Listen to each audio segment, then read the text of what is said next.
Good morning, I'm Mark Cleckle and welcome to the Photographer Academy, and it's another Feel Good Friday.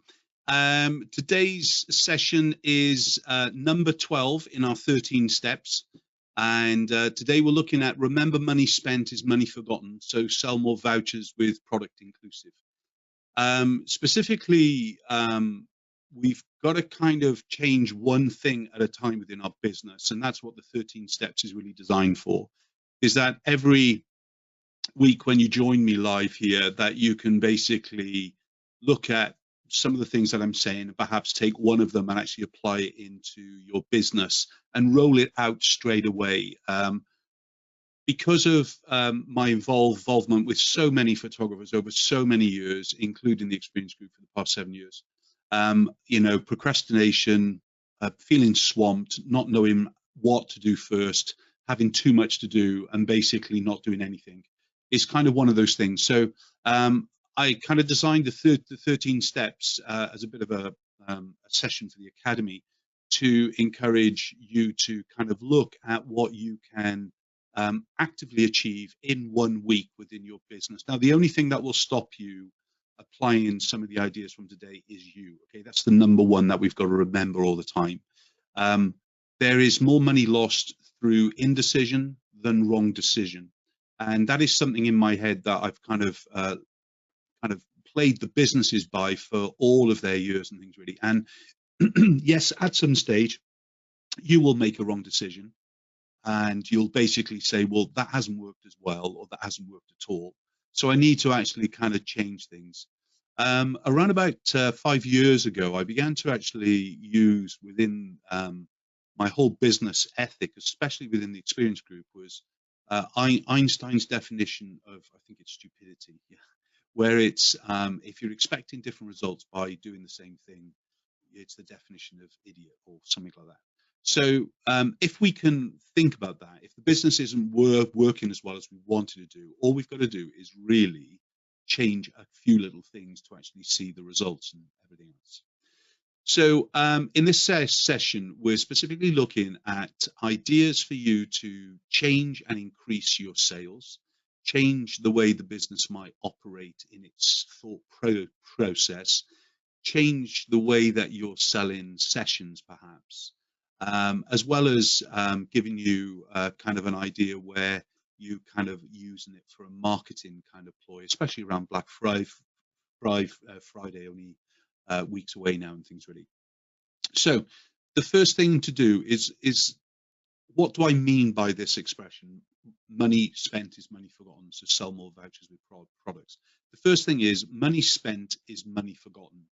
That is in all of retail. So in other words, if somebody has spent money on a voucher and they're giving it to somebody or using it themselves, they will actively spend more money in store than just the voucher itself.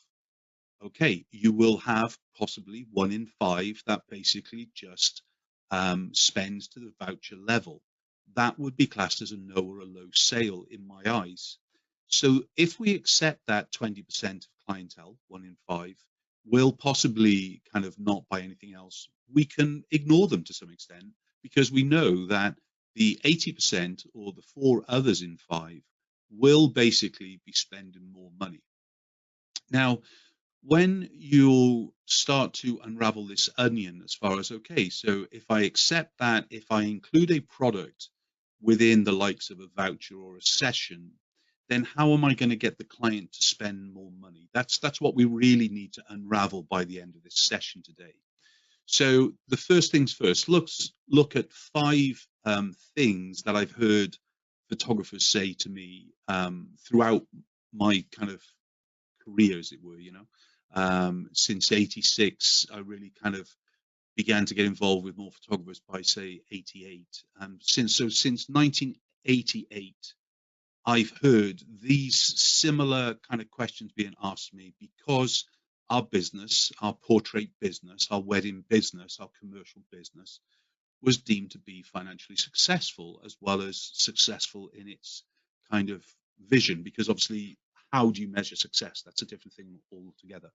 So I've heard my clients don't want to buy anything.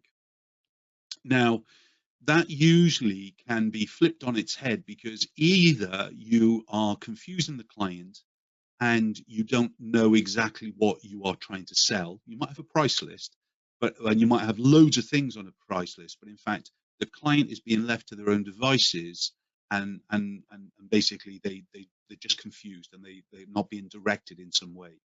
So they also might not be inspired by the experience that you're giving them, or the photography that you're giving them, or even the products that you're trying to sell them. So if we can identify and actively, honestly look at those three things to begin with, let's face it, nobody loves their baby to be called ugly, and our businesses are our baby. Yeah. So when we kind of start to look at the products that we're selling, we go, well, everybody else is selling it, why aren't I? You know, then the quality would be, okay, is it the quality of the photography? Is it the quality of the amount of money you're trying to get for it? So in other words, is it too much? Or is it the quality of the experience? The clients haven't invested into you, and you haven't invested into them, and you haven't even prepared them to actually be buying. So that could be the answer to the solution. So we can unravel that onion straight away with it. The next would be, I can't get clients to buy anything other than digital files. Now, this used to be, I can't get clients to buy anything other than wanting the negatives. Okay, so I bring you from decades ago into kind of decades now, as it were.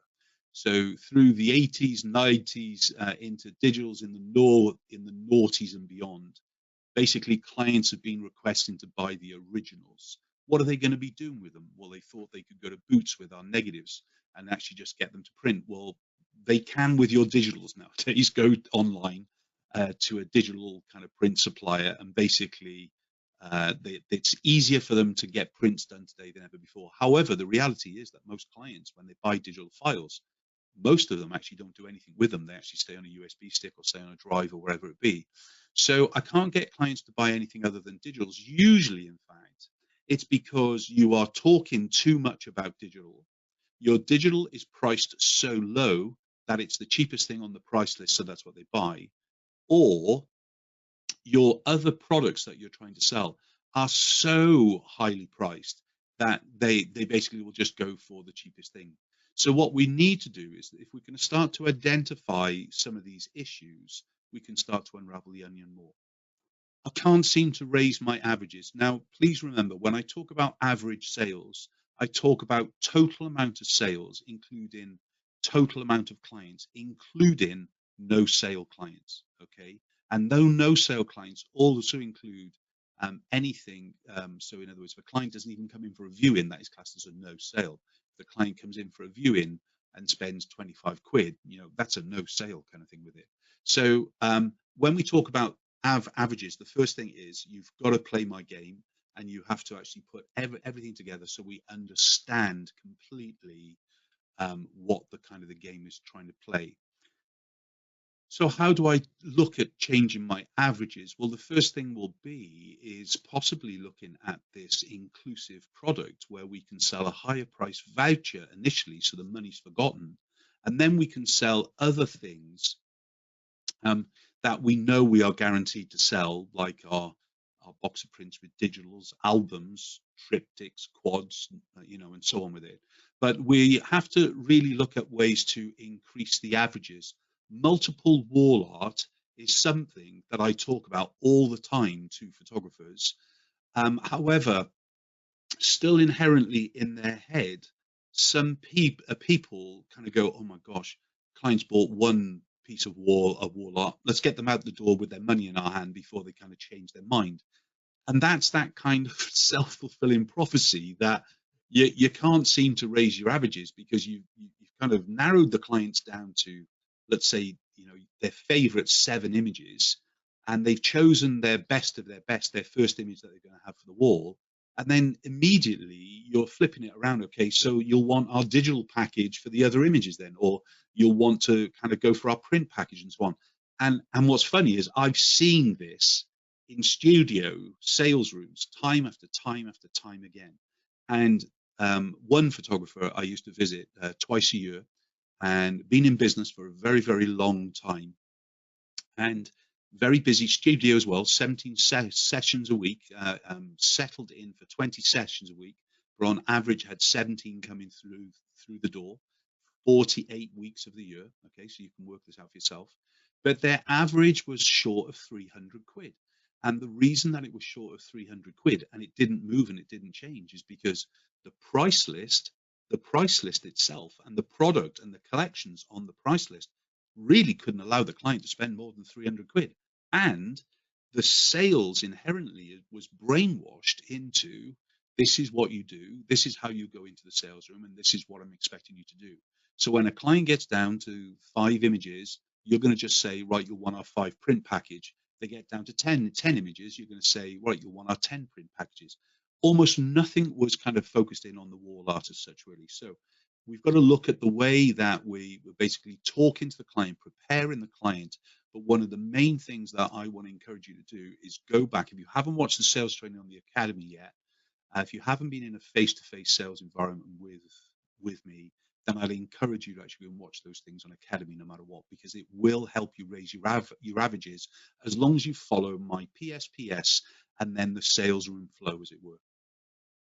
My clients don't want to buy wall art. I still hear that today, but the great news is within the experience group, and let's face it, due to the pandemic and everything else within things, really, my experience group is smaller than it actually has been for a very, very long time.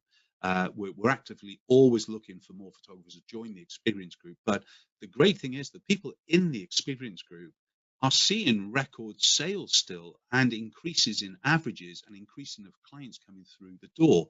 Now, inherently, that's just not me, because obviously I'm just a foundation. They've got to do all the kind of the building work on the business. I'm there to help them with things, really. So when we start to talk about clients don't want to buy wall art, it's probably because you're not focusing in on those 3 words that we've used a lot in this series already. Most people buy, most clients buy. Why? If we can say those 3 magic words about 2 of our products, there's a very good chance they'll focus in on those products, and they'll basically start to actually follow your lead. So if you don't talk about wall art, they can never buy wall art. There are a few exceptions to the rule. Yeah. One would be, say, boudoir photography. So inherently, if boudoir photography, the client is going to buy something other than wall art, why are we focused in on so much wall art within collections and packages when actually they don't want it? What we then need to do is unravel the onion of the collections or packages that you're selling, and strip out the things that are less attractive to them. But then in some of the top packages, we include wall art or multiple small wall art, so that they can actually feel that they can actually put it up in their bedrooms or whatever it is. So if you're inherently thinking that the style of photography that you do, people don't want to buy wall art, headshot photography, they're not going to buy framed images for the wall. But realistically, why shouldn't they be buying framed images for the wall as an addition and so on? We added in almost £100,000 into our commercial business, not by extra work, but by suggesting to our commercial clients at the time that they go for displays in their receptions and offices and so on, using some of the images that we've created for them. And again, it's just thinking about how we approach them and making that effort rather than actually keep doing what we're doing. I can't sell multiple wall art. Well, if you can't sell one piece of wall art, you definitely can't sell multiple wall art. So this is the ingredients now of vouchers. So if we start to then actually go, okay, if we can answer those questions now by how do we actually start to sell more wall art, or how do we sell more product, or how do we raise our averages, yeah, we can start to look at 5 solutions here, yeah. Vouchers including product, include a kind of a mid-range voucher at about £150 to £300. Yes, the better value the voucher is, the more people will buy it, especially on Black Friday element. But if you can include the likes of a 20-inch, and you can basically buy that 20-inch fully framed and so on for about 50 quid, and you're selling the voucher for 150 quid, You know that theoretically you've covered your costs, you earn a little bit of profit with it, but not a lot. But basically, it's the loss leader that is really bringing the client through your door, and they're buying it as a gift and they feel great value. Now, the trick is knowing how to upsell from the inclusive 20-inch. If you haven't got those skill sets, if you haven't actually gone through the training of it, then you're going to find it perhaps a little bit frustrating, a little bit difficult to be able to be selling that beyond what is included in the voucher anyway. And I would encourage you to watch the Academy sales training before it kind of goes to members only on January the 1st. Vouchers with money to spend is another option. It tends to be used in America quite a lot and around the world because people get it. It is the money to spend. In the UK, at times, it can feel a little bit of a con.